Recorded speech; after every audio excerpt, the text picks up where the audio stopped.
A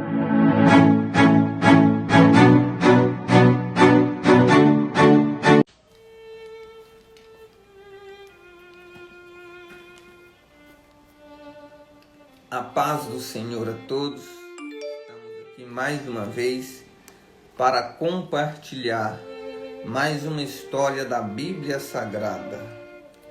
E essa história que vai falar sobre a armadura de Deus vai nos mostrar a necessidade de nós estarmos revestidos com a armadura de Deus. Porque nós somos os soldados de Cristo e estamos em uma batalha, estamos em uma peleja, e nesta peleja nós não podemos estar desarmados. Assim como Josué, Moisés envia Josué e outros capitães das tribos de Judá, das tribos de Israel, melhor dizer, para espiar Jericó, para ver se Jericó havia um povo grande, pequeno, forte ou fraco, se aquela cidade era grande ou pequena, para que eles pudessem ir pelejar com eles.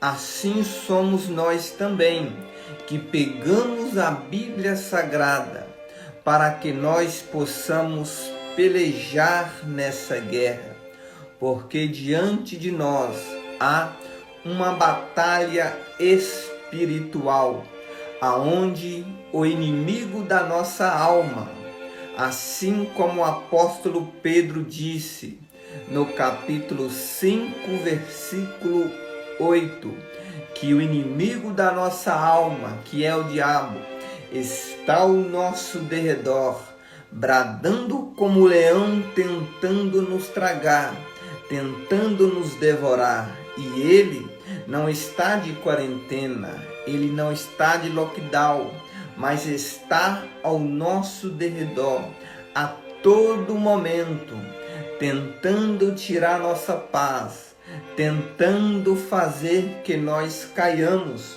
Mas o Senhor envia os seus anjos para estar ao nosso arredor, para nos guardar e também livrar de todo o mal. E é por isto que quero compartilhar com você essa linda história que é a armadura de Deus.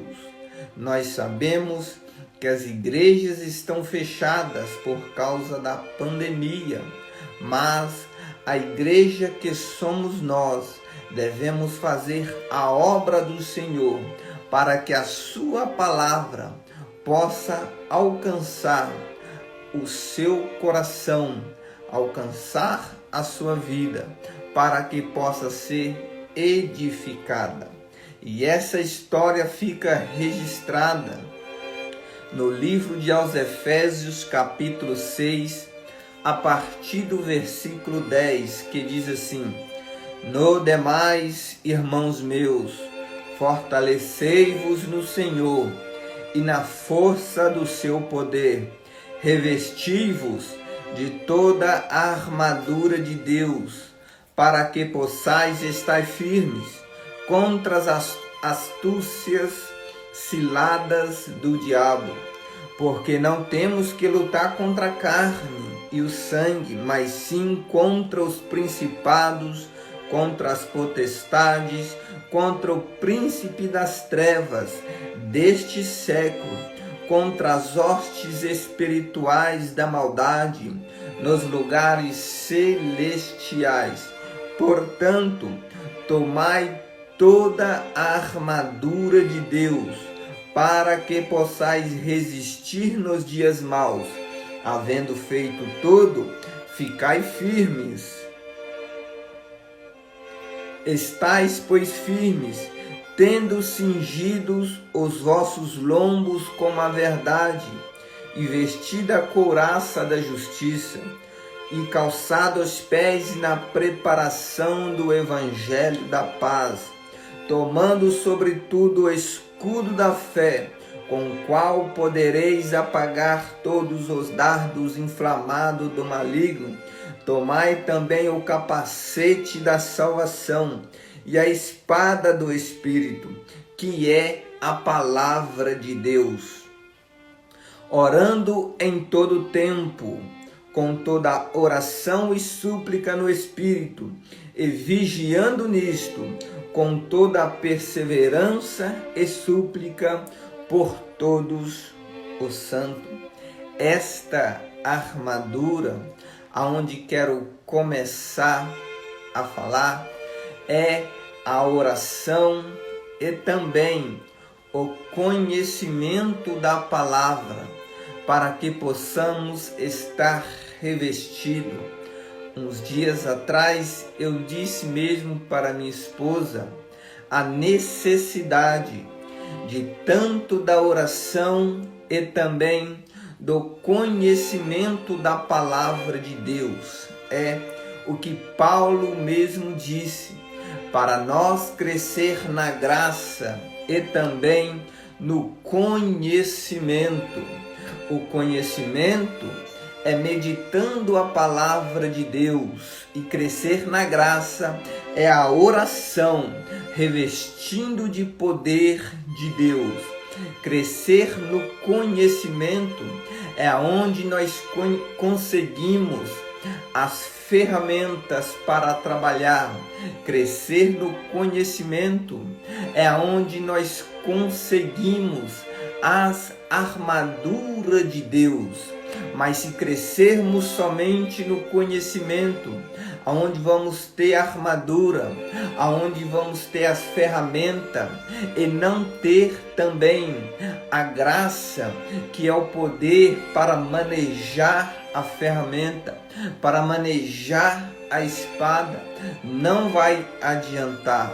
É aquilo que outro dia eu ouvi, um homem perguntando para o outro: qual é mais importante, ler a Bíblia Sagrada ou orar?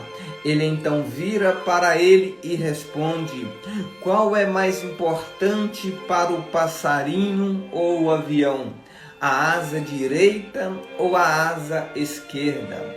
Assim também é a necessidade tanto de crescermos na graça, na oração e também no conhecimento, que é a palavra de Deus.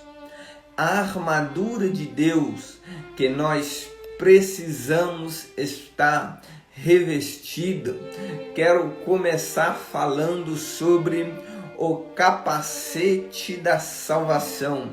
O capacete, ele protege a nossa mente, os nossos pensamentos, os nossos ouvidos, os nossos olhos. O capacete da salvação serve para proteger a nossa cabeça.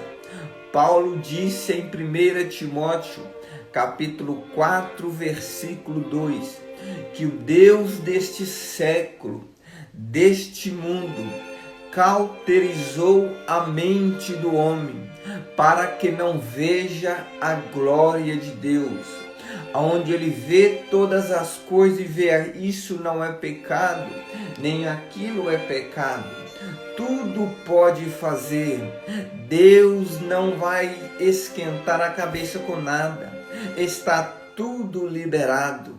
Mas a palavra de Deus que abre a nossa mente para que possamos contemplar qual é a boa, a agradável, a vontade do Senhor para as nossas vidas. Deus abençoa Zé Carlos Machado, que está acompanhando esta live. É por isso que esse capacete protege tanto a nossa mente como o nosso pensamento, porque o homem é guiado pelos seus pensamentos. Se você estiver pensando negativo, tudo vai dar errado na sua vida. só pensa coisas ruins, só pensa coisas que não prestam. Isso não vai dar certo, aquilo outro não vai dar certo, e assim sucede. Mas a partir do momento que começamos a pensar em positivo, em coisas boas, as coisas começam a acertar em nossas vidas. Muitas das vezes nós pensamos diferente do Senhor. O profeta Isaías mesmo disse, no capítulo 55, no versículo 8, assim como os céus é mais alto do que a terra, assim também é o pensamento do Senhor, mais alto do que os nossos pensamentos. É por isso que devemos aprender a orar igual o Senhor Jesus nos ensinou. Senhor, seja feita a sua vontade, não as nossas, porque o Senhor tem pensamento de vós, e esse pensamento é pensamento de fazer o bem.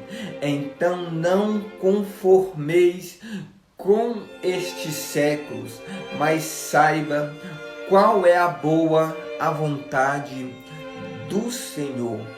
Este capacete, meus irmãos, ele protege também os nossos olhos, porque o Senhor Jesus disse no livro de Mateus, capítulo 6, versículo 22 e versículo 23, que os nossos olhos é a candeia do corpo, nossos olhos é a lâmpada do nosso corpo.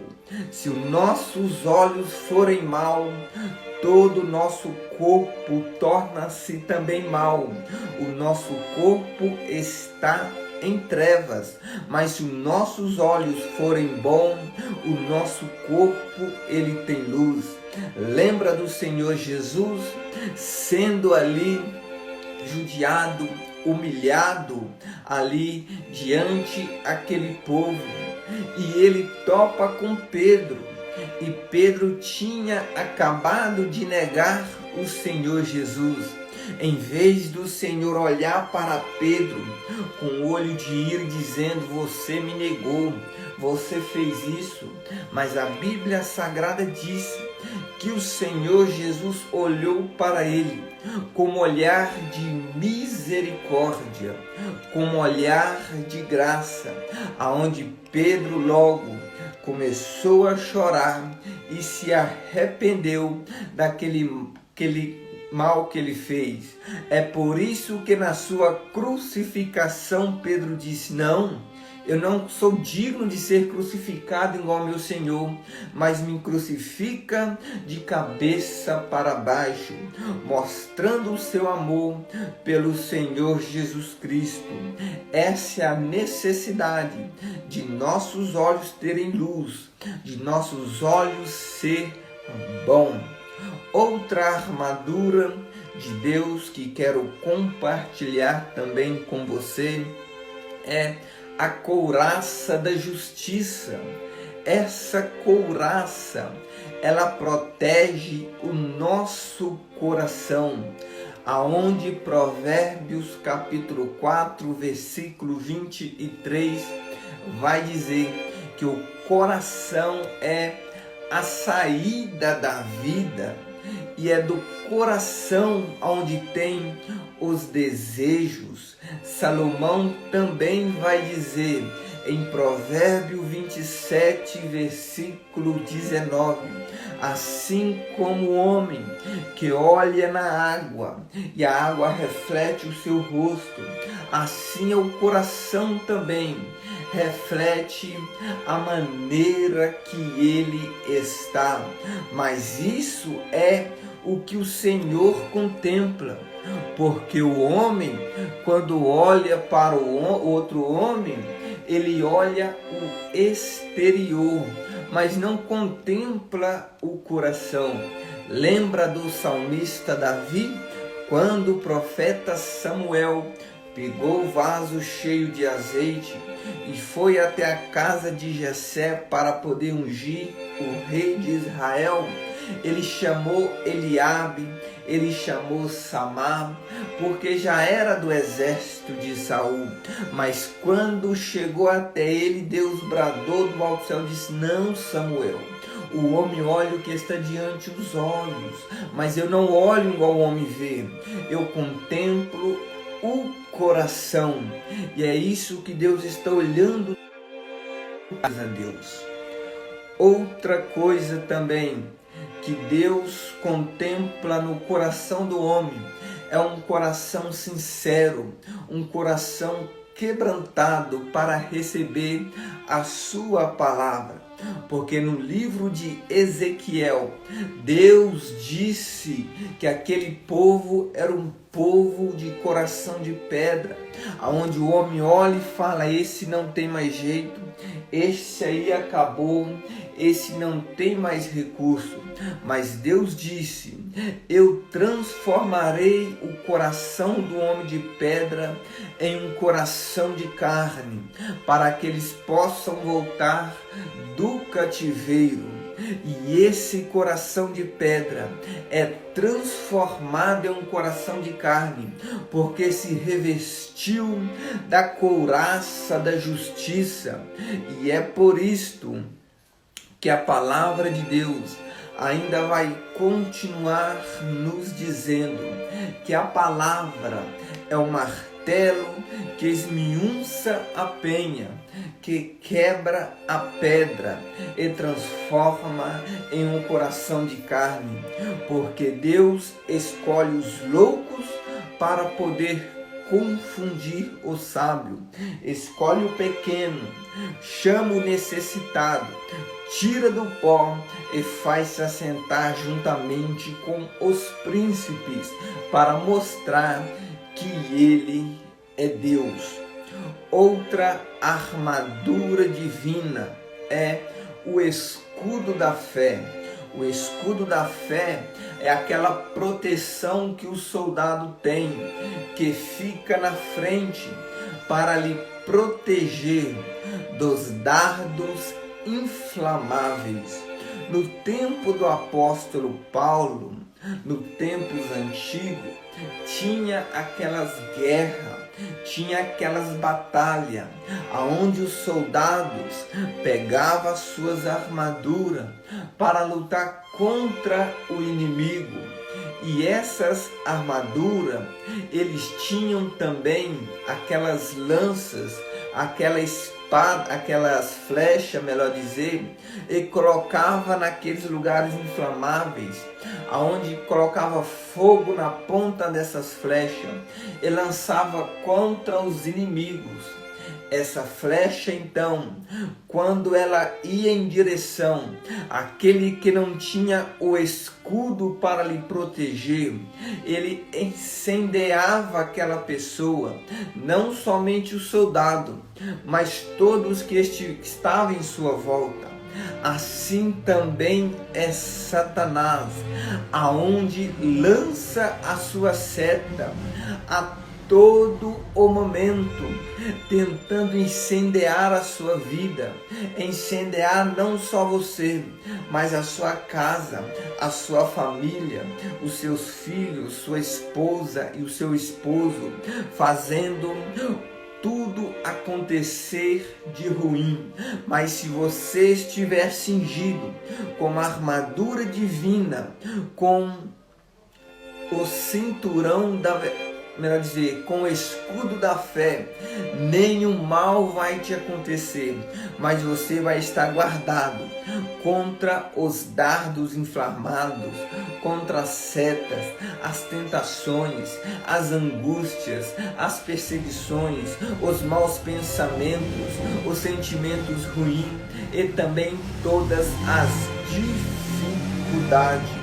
Outra armadura de Deus é o cinturão da verdade, aonde o homem, o soldado, não fica no engano, não fica na mentira.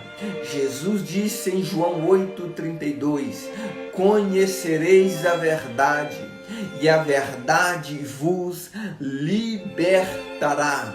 Jesus disse em Mateus 24, versículo 11, que haverá falsos profetas, falsos cristos, que, se possível, enganariam até os escolhidos.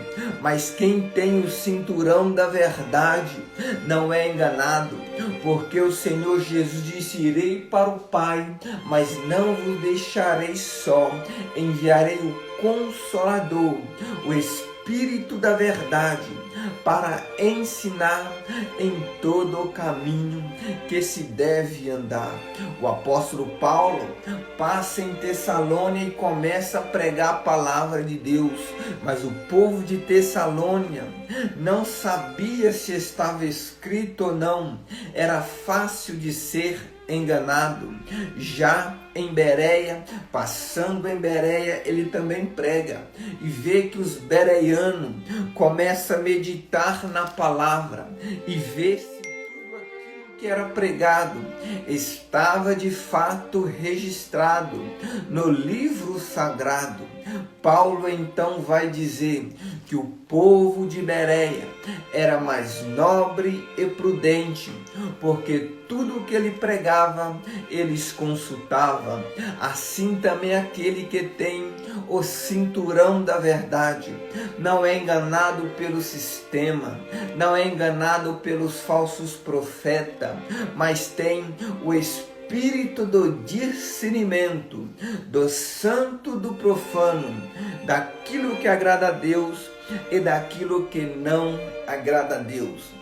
Penúltima armadura é estar com os pés preparados para o Evangelho. O profeta Isaías profetizou dizendo, no capítulo 52, versículo 7, que pés formosos são daqueles que anunciam o Evangelho. Mas muitas das vezes o seu pé já não está com essa armadura, não está preparado, não está com esse calçado. Às vezes você é um filho pródigo que saiu da presença de Deus, saiu do carinho dos seus pais, aonde olhando pela janela da ilusão, viu grandes coisas que pareciam desejáveis, mas foi enganado. Esse filho voltou e o seu pai o recebeu, colocando os calçados nos seus pés, aonde ele voltou para o amor dos seus pais, aonde tinha o alimento que simboliza a palavra de Deus. É o calçado que Deus também põe em seus pés por intermédio dessa palavra. Porque em João 13,14, Jesus pega a bacia de água e vai lavar os pés de Pedro. Pedro então disse: não, Senhor, de maneira nenhuma. O Senhor não vai lavar os meus pés. O Senhor então disse: Pedro, se eu não lavar os seus pés, não terá parte comigo, Pedro. Pedro então disse: o quê? Então não lava só os pés, lava as mãos, unge a minha cabeça. Mas o Senhor disse: se eu lavar os seus pés, Pedro, toda parte estará limpa, porque pés formosos são o que anuncia a palavra. Depois do Pentecoste, meus irmãos, Pedro começou a anunciar. Tendo essa armadura, foram 3.000 almas, 5.000 almas que se renderam aos pés do Senhor Jesus, mostrando a necessidade dessa armadura, a qual o salmista Davi disse no número 119, versículo 105 de Salmos: lâmpada para os meus pés é a tua palavra e luz para o meu caminho. Para finalizar, a espada do Espírito. Nós sabemos que a espada do Espírito é a palavra de Deus, aonde o apóstolo Paulo disse no livro de Hebreus, capítulo 4, versículo 12, que a palavra de Deus é uma espada de dois gumes, que corta dos dois lados, que penetra na alma, na junta, na medula, e é apta também para discernir o nosso pensamento e também o nosso coração. Essa palavra é que Paulo disse em Romanos, capítulo 10, versículo 17, que a fé vem pelo ouvir e ouvir a palavra de Deus, que é a espada que corta o nosso pecado, que corta a nossa iniquidade, para que nós possamos andar em santidade, porque o Senhor disse: sejais santo, porque eu sou santo. Paulo também disse em 2 Timóteo, capítulo 3, versículo 16, versículo 17, que toda palavra de Deus é divinamente inspirada para exortar, repreender e também para edificar. Essas armaduras, meus irmãos, ela não é armadura física, é armadura espiritual. Lembra de Davi, quando foi na peleja contra o gigante Golias? Saul pega a armadura dele e põe em Davi. Davi começa a cambalear para lá e para cá e não consegue fazer nada, porque aquela luta era espiritual, era de Deus pelejar, e Davi não conseguiu com aquela armadura.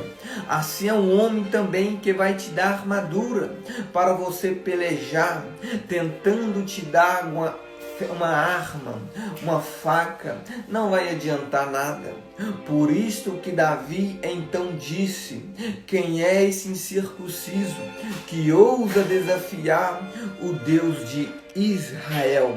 Ele disse para o gigante: você vem contra mim com espada, com escudo e varas paus, mas eu vou em nome do Senhor, que é a armadura divina.